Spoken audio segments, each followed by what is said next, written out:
Alright, so I'm chronicling what I was experiencing 2 months ago because I don't want to forget this in the future. I, meditating things start to forget because there's always the next day something different happens or whatever.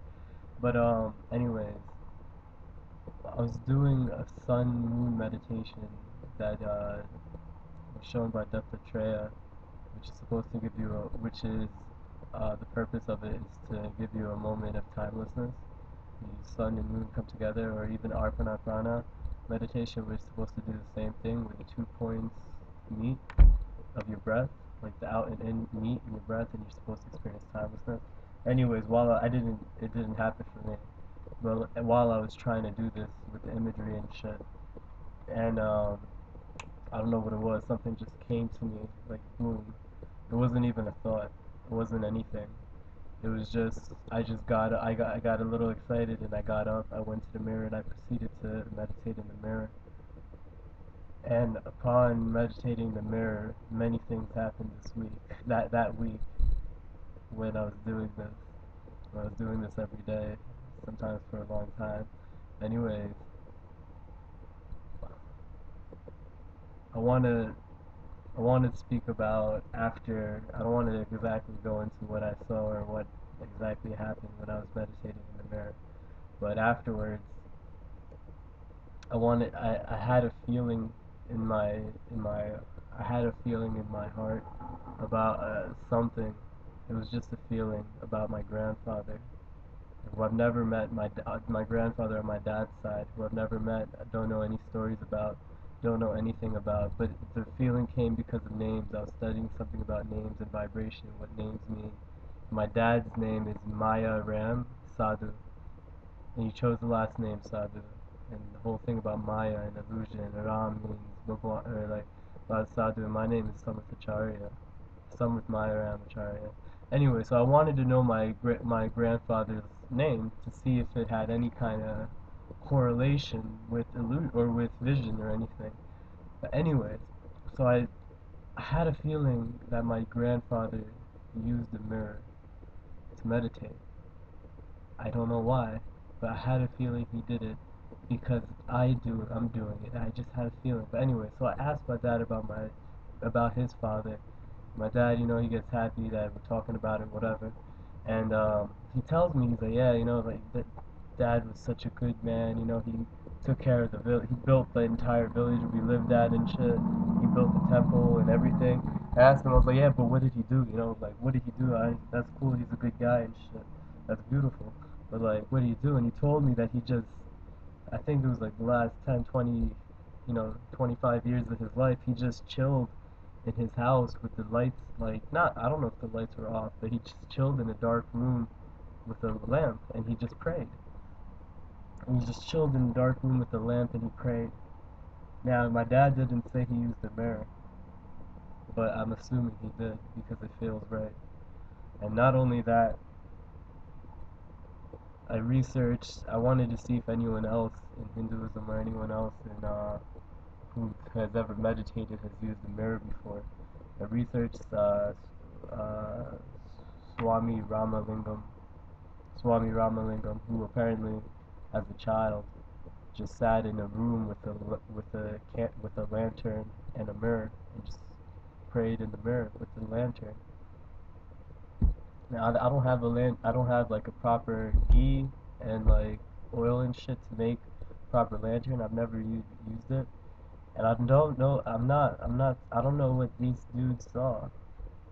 But I will say this: I know what I saw. I know what I've seen, and I've told us. You know, I told my mom that I did this, and she told us Swamiji Vishwamitra was a very very good guy, really good guy. Big heart. He's I don't think he's a really good Swami. And he told me to stop doing all this and do blah blah blah. And I listened to him and I stopped doing the meditations for a while. But I think I know what I'm seeing. It's not even I know what I'm seeing, but I'm starting to understand because I'm not thinking about anything when I see what I see. I just let it happen, and then analysis comes later. I allow shit to. I don't look for answers. I allow the answers to come to me. And I just wanted to say this because I believe my grandfather did what I'm doing now. Not the same way, obviously, but I think he used the mirror too.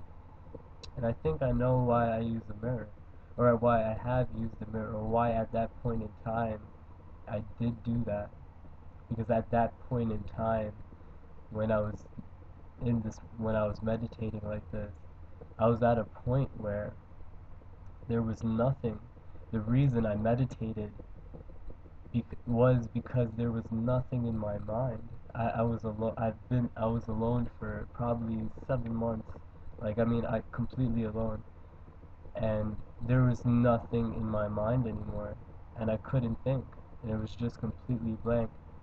And I don't, you guys, I mean, nothing for hours on end. No, nothing in my mind. I needed to meditate at that point because I wasn't going crazy. I was going and getting a little buck, but you become aware of mad, you become aware of a lot of things in that absence of thought.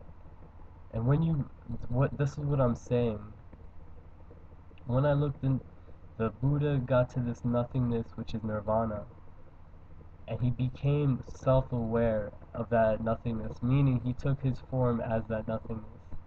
When I mean he took his form, I mean his ego mind took the form of that nothingness, of that absence, which allowed the rest of his body to live,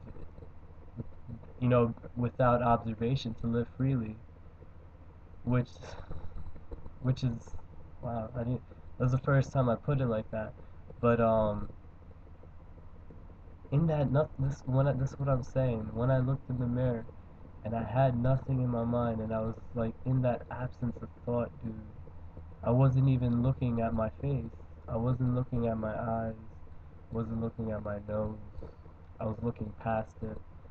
Like, literally, I was looking past it, and because I was looking past it, my vision wasn't focused.